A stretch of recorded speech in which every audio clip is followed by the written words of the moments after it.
지방에서까지도 심지어 확대되고 있는 양상이라고 합니다. 10억에 근접한 아파트들이 나오고 있다는 겁니다. 당분간 지속될 거라고 예상이 돼요.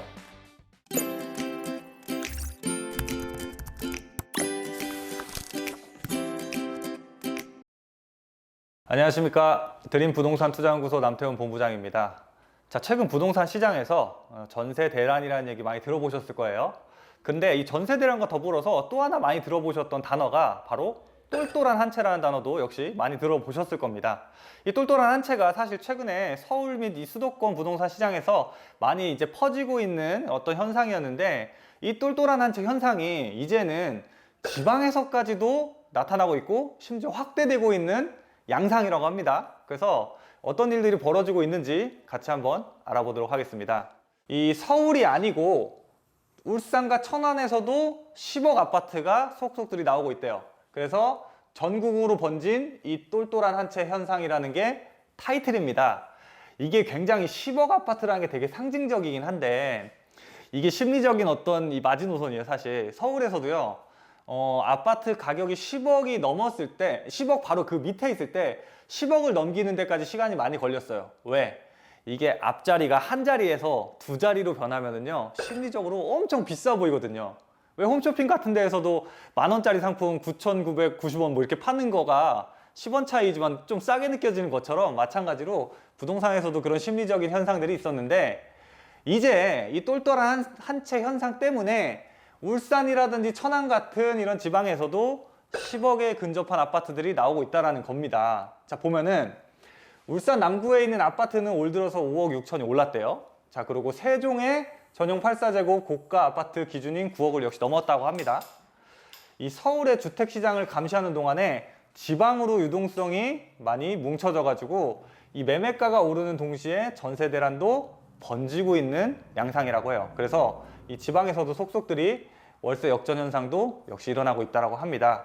자, 서울 핵심지 못지않은 지방 도시에도 이 똘똘한 한 채 이 녀석들이 이제 10억 원 클럽에 합류하고 있다고 합니다. 보면은 학군과 교통이 좋은 일부 지역의 특정 아파트로 유동성이 몰리면서 이 숨가쁘게 상승세가 나타나는 중이다. 자, 정부가 끊임없이 서울의 고가 아파트를 규제하는 내용의 주택시장 관련 대책을 내놓는 동안 거꾸로 지방의 아파트들의 고가 기준선까지도 몸값이 올라가고 있는 상황이라고 해요. 그러니까 우리가 왜 풍선 효과 같은 거 얘기 많이 하죠. 그동안 이 정부에서 서울 및 수도권에 이 규제를 집중하다 보니까 상대적으로 규제가 느슨한 쪽으로 많이 이 유동성들이 흘러갔던 거예요. 그래서 사실 이 지방은 아무리 유동성이 간다 치더라도 그간 크게 어떤 변화가 있지는 않았는데, 이제는 지방마저도 크게 변화가, 특히나 이 똘똘한 한 채들 중심으로 일어나고 있다라는 그러한 기사 내용입니다. 자, 좀 구체적으로 한번 사례들을 좀 보면은요, 울산 남구의 신정동 문수로 2차 아이파크 1단지 같은 경우에 실거래가로 9억 9천, 거의 10억에 육박했네요. 이제 10억에 육박해서 거래가 됐는데요, 인근에 제가 이 인근의 평균 실거래가를 놨는데, 이게 인근 이제 행정구역입니다. 이제 예를 들어서 신정동이면 같은 신정동이에요. 거기에 인근의 평균 실거래가는 3억 9천만 원인데 가격 차이가 벌써 6억 원이에요. 그러니까 똘똘한 녀석하고 그 동네 평균 아파트 가격의 가격 차이가 6억 원이 난다는 겁니다. 엄청나게 몰린 거예요. 이 똘똘한 한 채로. 그 동네에서 똘똘한 녀석으로. 자, 그리고 창원시 의창구 용호동에 있는 용지 더샵 레이크파크라는 아파트는요, 9억 중반대, 이거는 호가입니다. 호가가 형성되어 있는데 인근 지역의 평균 실거래가는 6억 4천 정도예요. 그러니까 이 녀석도 호가 기준이긴 하지만 약 주변 시세보다는 3억 원 정도가 비싸게 형성되어 있다.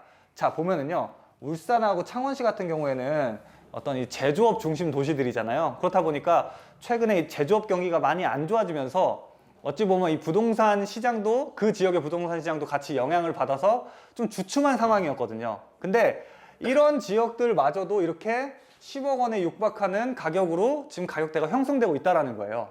자, 그리고 천안 서북구 불당동의 충남 불당 지을 더샵 같은 경우에는 8억 5천 정도에 거래가 됐대요. 이 녀석 역시도 약 주변 시세보다는 2억 2천이 비싸요. 천안 서북구 불당동 같은 경우에도 KTX 이 천안 아산역이 인근에 이제 조성이 되면서 약간 신도시 같이 이게 만들어진 곳이거든요.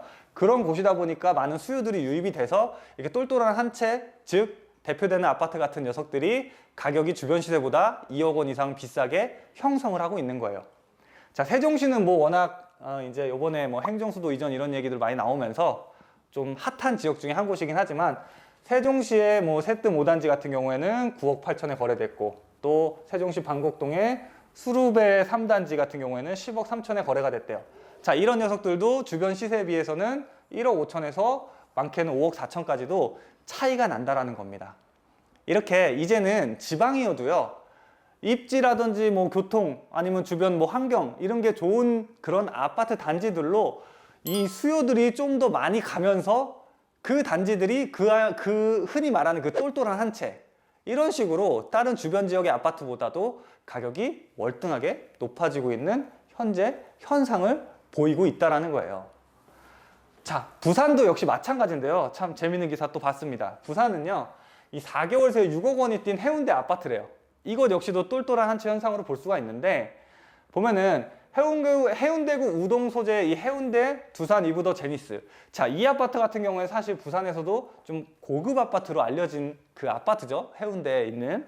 근데 요게 지난달 21일에 18억 5천에 거래가 됐는데, 비슷한 층인 40층이 지난 6월 달에는 12억 4천에 거래가 됐대요. 그러니까는 불과 4개월 만에 12억 4천에서 18억 5천, 거의 6억이 넘게 뛴 가격으로 거래가 된 거예요, 이게. 보면은 그 지역의 공인중개사분의 인터뷰가 같이 실려 있는데요. 읽어보면 서울에서 온 투자자들도 일부 있겠지만 사실 주도 세력은 아니다. 신축 대단지 아파트 위주로 가격이 오르다 보니까 좀 더 돈을 보태서 해운대 마린시티 쪽으로 옮겨온 경우가 많다라고 설명했대요. 자, 그러니까 우리가 과거에는 어떤 지역의 부동산 가격이 많이 오르면 야, 외부에서 많이 투자자들이 유입이 됐구나. 그러니까 외부에서 좀 외지 사람들이 흔히 말해서 많이 샀구나. 그래서 가격이 올랐구나 라고 생각을 했는데, 자, 이제는 그 지역에서 똘똘한 한 채로 한마디로 갈아타기를 한다라는 거예요. 갈아타기를. 왜?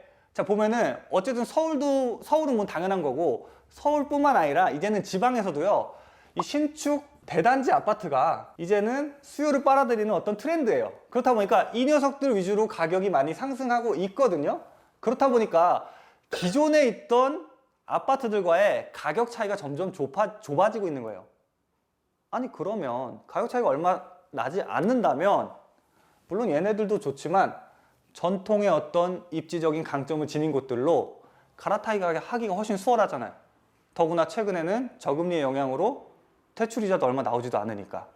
그래서 그런 수요들 때문에 어떤 지역이든 간에 입지 대장자리, 그러니까 똘똘한 녀석으로 수요들이 많이 갈아타기를 하면서 그 똘똘한 한 채 녀석들이 부각되고 있는 시장이 펼쳐지고 있다는 거예요. 이게 비단 서울과 수도권뿐만 아니라 지방에서도.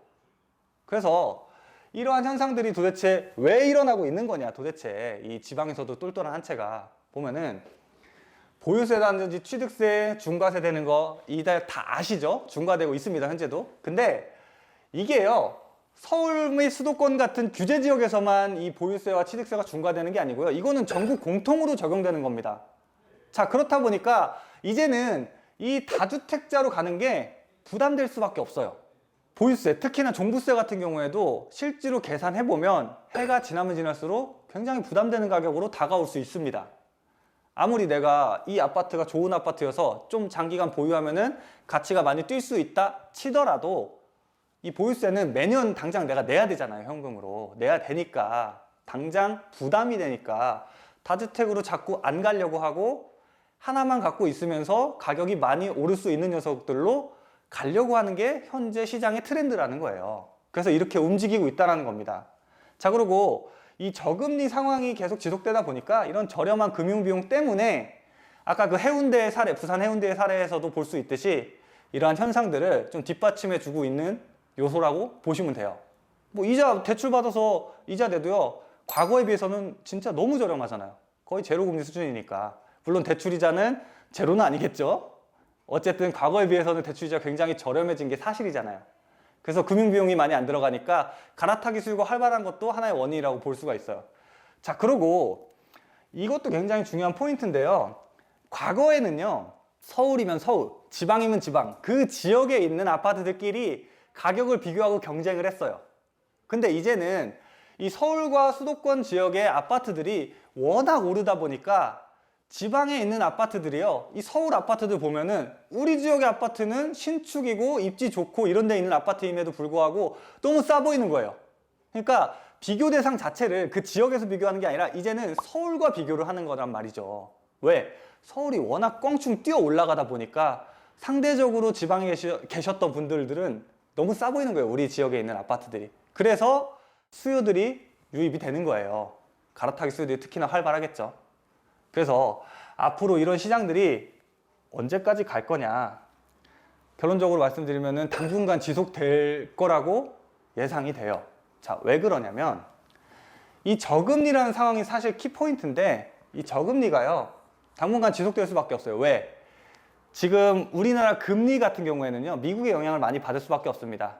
근데 이제 다음 달에 미국에서 좀 굉장히 큰 이벤트가 있죠. 미국 대선이 이제 예정되어 있는데, 대통령 후보로 현직 대통령인 트럼프하고 이제 상대측 후보인 바이든 후보가 경쟁하고 있는데, 두 후보의 공약들을 비교를 해보면 두 후보 모두 어쨌든 이번에 1년에 감염병 사태 때문에 경기가 어렵다 보니까 이 경기 부양책으로 유동성을 증가시키겠다라고 이미 공약을 했어요. 그러니까 어떤 사람이 대통령이 돼도 앞으로 4년간은 엄청난 유동성이 풀릴 거라고 예상을 할 수가 있단 말이죠. 그러면은 우리나라는 당연히 미국의 영향, 우리나라 금리는 미국의 영향을 많이 받다 보니까 어찌됐든 저금리 상황으로 지속될 가능성이 높다라고 보셔야 돼요. 자, 그리고 최근에 이 임대차 3법 나오면서 전세 시장이 굉장히 불안감이 높아졌죠. 서울 및 수도권 같은 경우에는 전세 가격이 굉장히 오르고 있어요. 그러다 보니까 이제는 매매 가격과 차이가 얼마 나질 않아요. 그래서 임대차로 가려던 이 전세 시장에 머물렀던 그 임대 수요들이 아예 그냥 매매 수요로 전환이 돼요. 매매 수요로. 자, 근데 지방 같은 경우에는 매매 수요로 전환할 때 대출 받고 전환하려고 해도 규제가 없잖아요. 대출 규제가 없어요. 대출 내가 원하는 만큼 얼마든지 받을 수 있어요. LTV가 서울 수도권하고 비교도 할 수 없을 만큼 높아요. 그러니까 그렇게 대출 받아서 전세 살 바에 매매로 전환하는 거예요. 지방에서도. 이런 현상들이 서울에서 시작이 됐지만 지방으로 점점 번지고 있다는 거예요, 현재. 서울에 국한된 게 아니라는 거예요, 이제는. 그래서 이 똘똘한 한 채가 지방으로 번지는 현상들이 계속될 수밖에 없다. 자, 그리고 마지막으로 오르는 곳만 오른다는 심리가 확산되고 있어요. 자, 이제는 압니다. 과거 부동산 시장에서는요, 부동산 경기가 좋으면 뭐 신축이든 구축이든 가리지 않고 다 같이 올랐거든요. 근데 이제는요, 우리가 양극화라는 얘기 많이 들어보셨죠? 정말 입지가 좋고 수요가 높은 그 지역에 있는 아파트들만 올라요. 아무리 부동산 시장이 좋아도. 이번에 부동산 시장이 많이 좀 최근에 한 4, 5년간 시장이 좋았는데, 그 좋은 부동산 시장에서도 좀 두드러지게 나왔던 어떤 특징적인 부분이 양극화였어요. 이게 이제 지방에서도 펼쳐지고 있고요. 이거를 사람들이 받아들이기 시작한다라는 거예요. 그러면 자연스럽게 앞으로도 지속될 것이라고 볼 수가 있습니다. 그래서 이에 대한 대비를 하시면서 이에 맞게 전략을 세우셔서 좀 움직이셔야 될 것 같습니다. 자, 오늘 준비한 영상은 여기까지입니다. 오늘 준비한 영상이 좋으셨다면 좋아요와 구독하기, 알림 설정 버튼 눌러주시기 바랍니다. 자, 저는 다음에 더 좋은 영상으로 찾아뵙도록 하겠습니다. 감사합니다.